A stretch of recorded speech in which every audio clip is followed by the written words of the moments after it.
Hey guys, welcome back to the channel, or welcome if you're new. I'm Becca, and on this channel I'm reacting my way through eating disorder recovery alongside complex chronic illness, one video at a time, and today I'm really excited to get to a request that one of you has requested a few times, and I've always been eager to do it. I've just now am finally getting the chance to do it, and that is reacting to the cover of Radiohead's Creep by Postmodern Jukebox featuring Haley Reinhart. So I'm really excited to see what this is going to be. I love the original song. It's so powerful. I have heard that this kind of adds yet another level of power and intensity and emotion, so I'm a little nervous because the song itself is pretty emotional, but I'm also really eager to get to this. So as always, I'm really glad you're here. If you have any requests for me to do at any point in time, put them in the comments down below. I do have a running list that I'm keeping that I am going to get to eventually. It may be a while depending on how I'm able to record and when, but I will get to the songs. So if you do, let me know down below. Otherwise, let's get into this cover of Radiohead's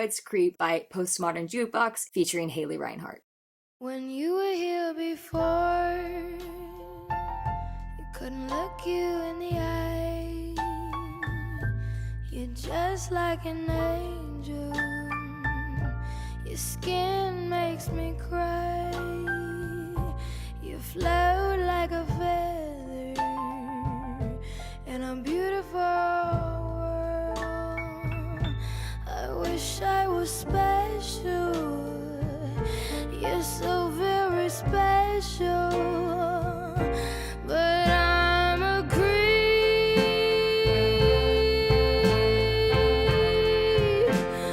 I'm a weirdo. What the hell am I doing here?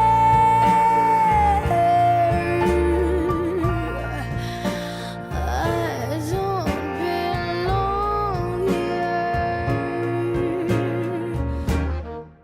Okay, let's talk about that so far. I'm trying to hold it together. I forgot to take my breath beforehand. I don't know if you can tell. I've already got chill bumps going on. This is already getting me. And yeah, the way she's delivering this adds a whole new dimension of power and just emotional strength to it. I love it. I've loved it so much so far. I don't even have a whole lot to say other than the background instrumental there they're playing. You know, it's kind of subdued. It's not like very in your face. She's singing in that way, but not in a way that's like shy and reserved, in a way that is still crystal clear and full of emotion. However, once she got to the chorus and says, "But I'm a creep," she really just like projected on the word creep there, and then again on the word weirdo, and kept doing that through the rest of that part of the chorus, like, what am I doing here? I don't belong here. If you are a fan of this song in general, then you probably can relate to it on a very personal level, as I'm sure many of us in humanity can. Sometimes songs that are really emotional, it's not like I have lyrics to dissect here, because again, this isn't an original song for them. It's a cover that I'm just thoroughly enjoying, and I'm loving the black and whiteness of the video here. It just adds yet another like dimension to all of this. I love the general setting. I love the vibe. I love the, I don't know, looks like it might be set up to give like this 50s, 60s type vibe, and I'm here for it. And her voice is so powerful, but not in a way that's like destroying the very delicate emotion of the song. And oh my goodness. All right, let's keep going. Like I said, there aren't necessarily lyrics to dissect here. Her performance so far and the, you know, Postmodern Jukebox in the background playing, they're just doing such a great job.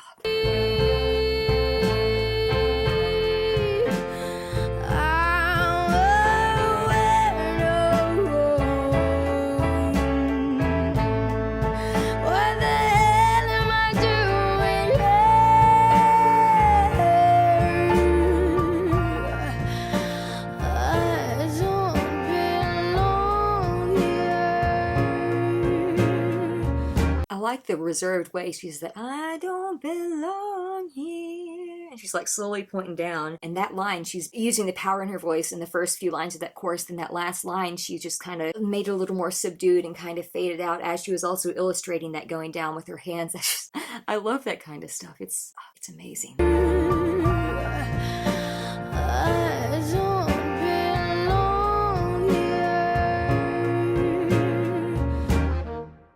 I don't care if it hurts. I wanna have control. I want the perfect body. Want a perfect soul. I want to let it play, but I can't. We'll talk about that for a minute. fairly confident that those lines were not written about an eating disorder and just talking about wanting to be perfect in whatever way in life, feeling like you're left out and wanting to be like the other people who you think are perfect, who you perceive as perfect. But that line is...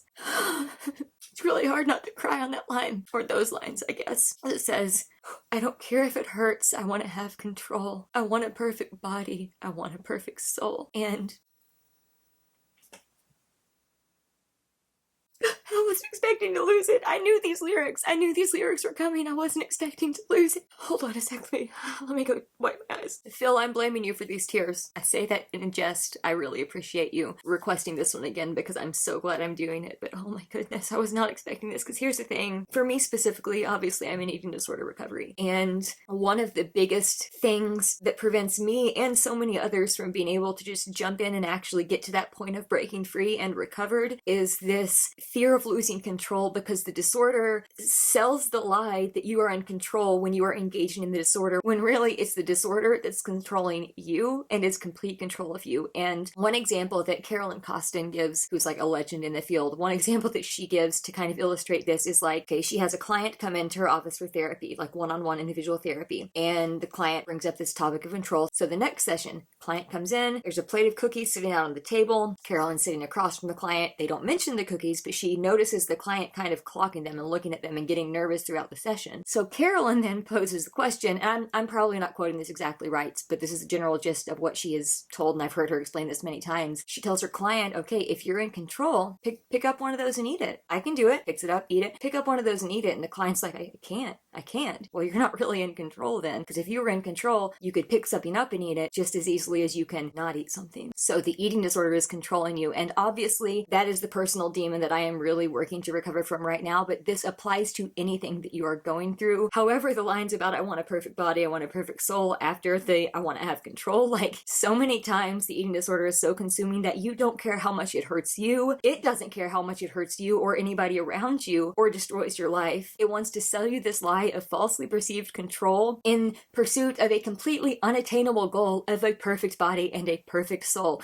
neither of which are able to be reached as a human being. And that, oh god, like I said, I knew that line was in this song, and I thought I was going to be able to get through it without crying since I knew it was coming up, but that's obviously not the case.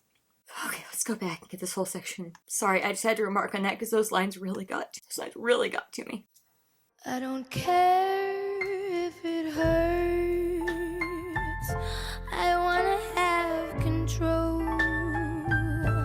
I want the perfect body, want a perfect soul, and I want you to notice when I'm not around. You're so very special. Yeah, I wish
let it play, but there's like almost 2 minutes left, so we'll talk about that. Of course, we'll go back and get that transition though. Just want to talk about the way she's singing this. So sort of similar to the Casey Chambers Lose Yourself reaction, where she started off in this almost like Emmylou Harris vibe folk style, and then by the end she was doing this like legit hard rock style, like Pink Floyd meets Emmylou Harris. Actually, one of you all put that in the comments, so I'm not taking credit for that. One of you all said this is Emmylou Harris meets Pink Floyd, and that was a pretty daggone good analogy. And that's kind of what's going on here. Not necessarily that same vibe or those same comparisons, but like it was more subdued. Even in the first chorus, when she was projecting on some of those words, it was still more subdued than the second time she's going through it, because she is putting so much grit and like that growling in her voice in a good way, getting that out there and projecting so well. And I also want to point out at the end of some of her words, she does that thing that I'm blanking on the actual term right now, but a lot of people call it the indie girl voice. That's not like the right term to use, but like where the vowels at the end are like stretched into like almost e sounds, no matter what the vowel is.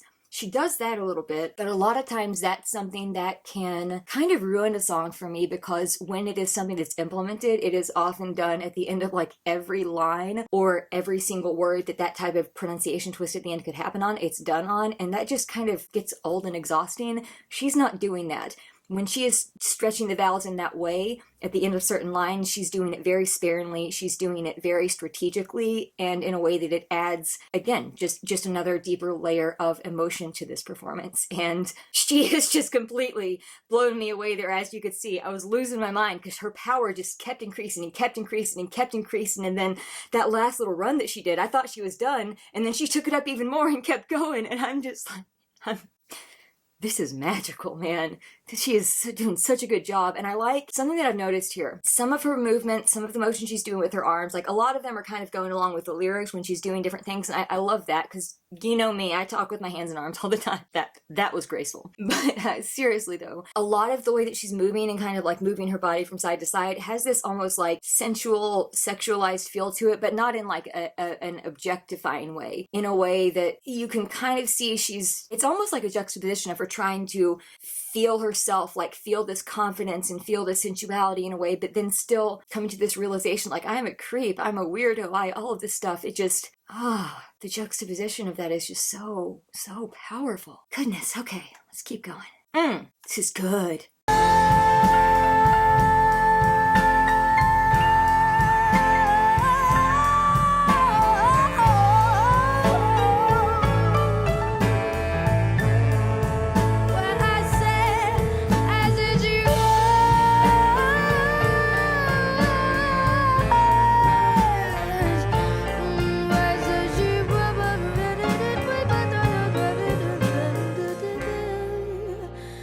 That was some good scatting. Scatting is a lot harder than it seems. It's not just complete nonsense. I mean, it sort of is, but like it's planned strategic nonsense, and she incorporated that in so smoothly. Oh my goodness. We're gonna keep going. I just had to remark on that. That scatting there was just, that was great.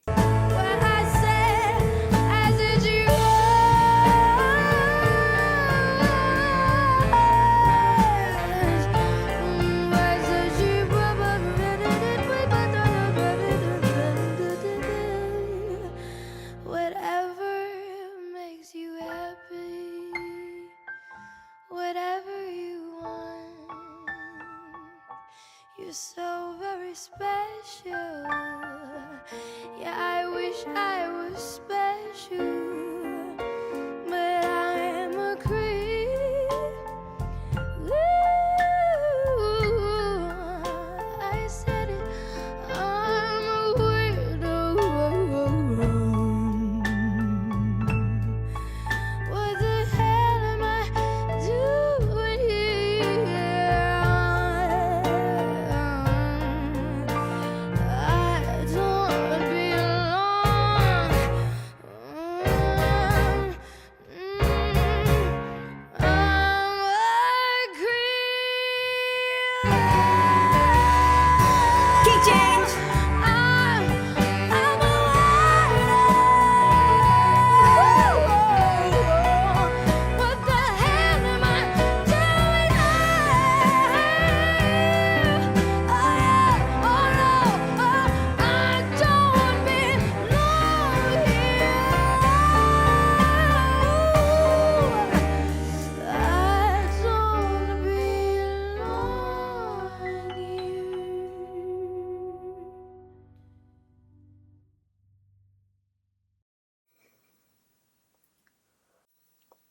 I gotta breathe for a minute. Give me a sec.